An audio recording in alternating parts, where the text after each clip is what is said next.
Եկեք ստեղծենք մեր առողջ ապրելակերպը։ Բարևներ բոլորիդ, Աստված օրհնի բոլորիդ տները, ընտանիքները։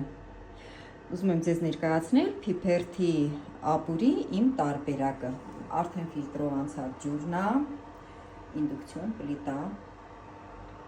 Շատ լավ ֆիրմա է այս ֆիրման, տեսեք։ Այսօր խնձոր եմ գնել, Սիմիրենկո։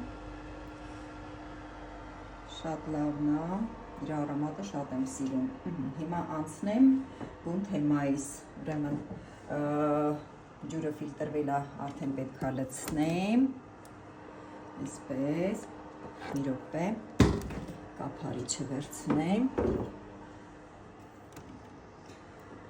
այսպես,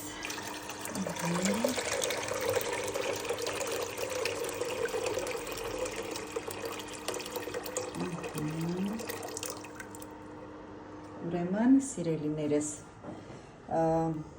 Փիփերթը ես օգտագործում եմ, ճիշտ ասած, իր այդ փնջիկները միայն, պոչերը լրիվ հեռացնում եմ, մի քանի ջուր լվացել եմ, մի քանի ջուր,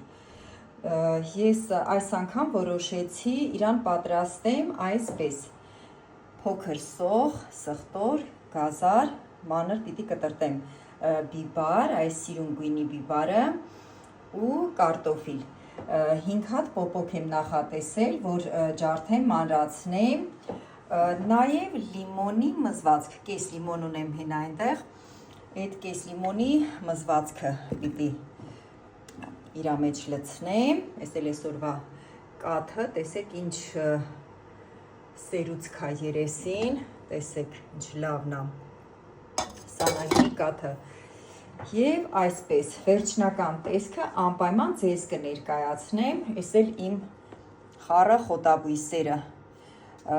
ճիշտն ասած, ինչու եմ ես այսպես խառը օգտագործում, ես ունեմ սրանց բոլոր տեսակները համարյա, նաև առանձին,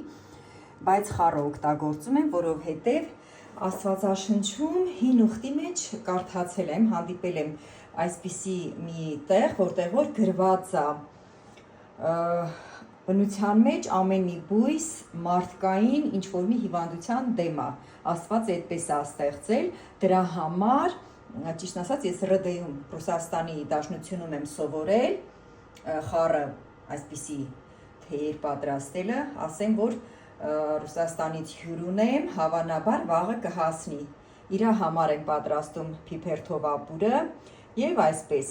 կարծում եմ, որ կհավանեք, ինքներդ էլ կպատրաստեք։